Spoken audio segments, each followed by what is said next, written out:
Dear students, very good morning all. Once more all are welcome to Auditing and Corporate Governance.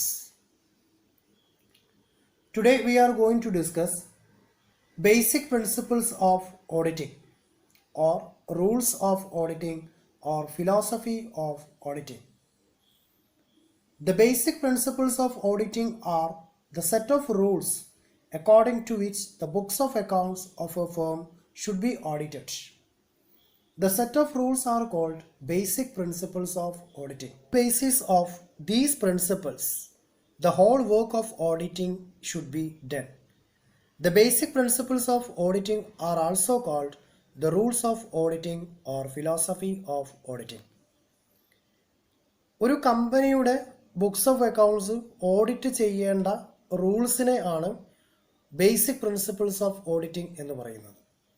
അപ്പോൾ fundamentally established ആയിട്ടുള്ള rules ഉപയോഗിച്ചിട്ട് വേണം ഒരു കമ്പനിയുടെ അല്ലെങ്കിൽ ഒരു യൂണിറ്റിൻ്റെ ഓഡിറ്റ് വർക്ക് ചെയ്യാൻ. അപ്പോൾ accepted principles, generally accepted principles follow ചെയ്തുകൊണ്ടായിരിക്കും അക്കൗണ്ട്സ് വർക്കൗട്ട് ചെയ്തിട്ടുള്ളത്. അപ്പോൾ അതുപോലെ ഓഡിറ്റ് വർക്ക് ചെയ്യുന്നതിനും ഒരു സെറ്റ് ഓഫ് റൂൾസ് ഉണ്ട്. അപ്പോൾ ഇങ്ങനെ ജനറലി ആക്സെപ്റ്റ് ചെയ്തിട്ടുള്ള റൂൾസ് അനുസരിച്ച് പ്രിപ്പയർ ചെയ്തിട്ടുള്ള അക്കൗണ്ട്സ് ഓഡിറ്റ് ചെയ്യപ്പെടുന്നതിനുള്ള സെറ്റ് ഓഫ് റൂൾസിനെ ആണ് ബേസിക് പ്രിൻസിപ്പിൾസ് ഓഫ് ഓഡിറ്റിംഗ് എന്ന് പറയുന്നത്. Then these are also called rules of auditing or philosophy of auditing. Okay, then what are the basic principles laid down in SAP? SAP means Statement on Standard Auditing Practices. Statement on Standard Auditing Practices. The number one, integrity, objectivity, and independence. The auditor should be straightforward, honest, and sincere in his approach to his professional audit work. He must be fair and must not allow bias or prejudice to overcome his objectivity. He must maintain an impartial attitude and appear to be free of any interest. ഒരു ഓഡിറ്റർക്ക് നല്ല integration capacity ഉണ്ടാവണം, pre planned ആയിട്ടുള്ള objectivity, then independent ആയിട്ട് work ചെയ്യണം. Auditor should be straightforward, honest, and sincere in his approach to his professional audit work. അപ്പോൾ യാതൊരു വിധത്തിലുള്ള bias അല്ലെങ്കിൽ ഒരു പ്രിജുഡൈസും കൂടാതെ വളരെ ഇൻഡിപെൻഡൻ്റ് ആയിട്ട് വർക്ക് ചെയ്യുക എന്നുള്ളതാണ് first principles. Second one, confidentiality. Confidence keep ചെയ്യണം. അതായത് റൂൾസ് ആൻഡ് റെഗുലേഷൻസ് അല്ലെങ്കിൽ അതിന് കമ്പനിക്കകത്തുള്ള ഇവൻറ്റുകളൊന്നും എന്ത് ചെയ്യരുത്, കമ്പനീൻ്റെ അതോറിറ്റി അറിയാതെ പുറത്തേക്ക് യാതൊരു കാരണവശാലും ലീക്ക് ആവാൻ പാടില്ല. അതൊക്കെ വളരെ കെയർഫുൾ ആയിട്ട് കൈകാര്യം ചെയ്യേണ്ടതാണ്. The auditor should maintain strict confidentiality of the informations acquired in the course of his audit work. He should not reveal any such information to a third party without specific permission from his client to do so unless there is legal or professional duty to disclose it. ഇപ്പോൾ യാതൊരു കാരണവശാലും ഒരു കമ്പനിയിൽ audit ചെയ്യപ്പെടുന്ന സമയങ്ങളിൽ അറിയപ്പെടുന്ന ഒരു ഫാക്റ്റും പുറത്തുള്ള ഒരു തേർഡ് പാർട്ടിക്ക് കമ്പനീൻ്റെ അതോറിറ്റിയിലെ ആളുകളുടെ പെർമിഷൻ ഇല്ലാതെ ഷെയർ ചെയ്യാൻ പാടുള്ളതല്ല. Third one, skills and competency.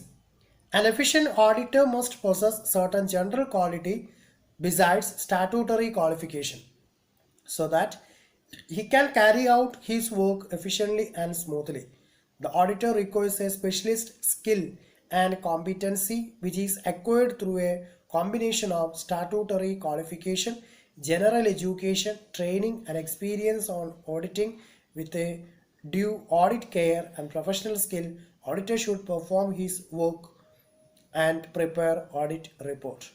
ഇപ്പോൾ നല്ല ഒരു ഓഡിറ്റ്, ദാറ്റ് മീൻസ് ഒരു സ്റ്റാറ്റ്യൂട്ടറി ക്വാളിഫിക്കേഷൻ CA ഹോൾഡ് ചെയ്യുക എന്നുള്ളതാണ്. ഒരു CA ഹോൾഡ് ചെയ്തുകൊണ്ട് മാത്രമായില്ല, technical knowledge, good experience, then competency, then good skill. നല്ല ഒരു സ്കില്ല് അല്ലെങ്കിൽ നല്ലൊരു കോമ്പിറ്റൻസി കപ്പാസിറ്റി ഉള്ള ഒരാളായിരിക്കണം. ദെൻ എക്സ്ട്രാ കപ്പാസിറ്റീസ്, അതായത് എക്സ്ട്രാ നോളജ്, ദെൻ ബിസിനസ്സിൻ്റെ ആറ്റിറ്റ്യൂഡ് അല്ലെങ്കിൽ ആ ഫേമിൻ്റെ ആറ്റിറ്റ്യൂഡ്, ദെൻ വർക്ക് ചെയ്യാനുള്ള കപ്പാസിറ്റി, ഇനീഷ്യേറ്റീവായിട്ട് വർക്ക് ചെയ്യാനുള്ള മെൻറ്റാലിറ്റി ഉണ്ടാവുക. അപ്പോൾ അങ്ങനെയുള്ള സ്റ്റാറ്റ്യൂട്ടറി ക്വാളിഫിക്കേഷന് അപ്പുറത്തേക്കുള്ള ഒരുപാട് കപ്പാസിറ്റി ഉള്ള ആളായിരിക്കണം ഒരു ഓഡിറ്റ് വർക്ക് ചെയ്തു തീർക്കേണ്ടത്. അയാൾക്ക് എന്ത് ചെയ്യാൻ പറ്റണം?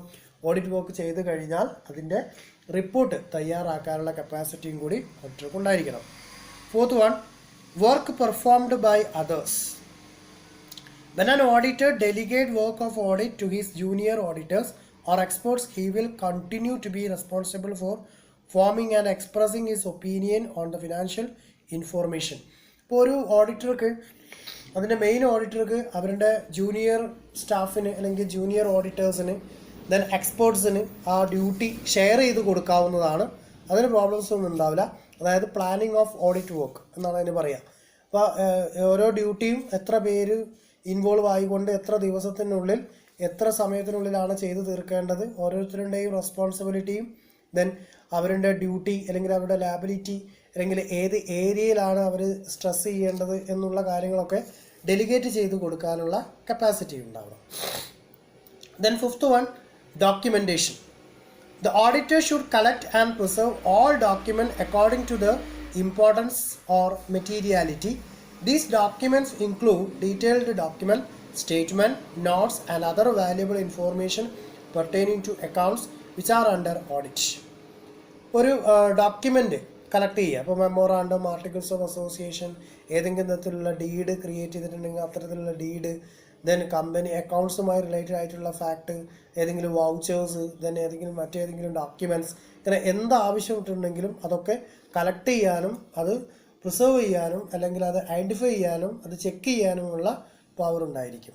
ഓക്കെ, അപ്പോൾ അത് ചെയ്യുക എന്നുള്ളത്, അതായത് ഓരോ ട്രാൻസാക്ഷനും സപ്പോർട്ടീവ് ആയിട്ടുള്ള പ്രൈമറി, സെക്കൻഡറി ഓർ കൊളക്റ്റീവ് ആയിട്ടുള്ള ഓരോ ഫാക്റ്റും എന്ത് ചെയ്യണം? ഒരു ഓഡിറ്റർ ഐഡൻറ്റിഫൈ ചെയ്ത് പോകണം. ഇപ്പോൾ ഓഡിറ്റ് വർക്കിംഗ് പേപ്പർ പ്രിപ്പയർ ചെയ്യാം. Okay, then planning of audit. Pre-arranging and coordinating the work of audit of a client is called planning of audit. The auditor should plan his work to enable him to conduct an effective audit in an efficient and timely manner. After receiving letter of appointment from the client, the preliminary steps of audit begins. Seventh one, audit evidence. The auditor gathers sufficient appropriate audit evidence to his satisfaction to frame his report and form opinion as financial information. Audit evidence should be obtained through the performance, compliance and substantive procedures. Compliance procedures are tests applied on internal check and internal control system. The compliance procedure help the auditor that internal control are operating effectively and are reliable. The substantive procedures will provide evidence of completeness, accuracy and validity of the data produced by accounting system. Audit evidence.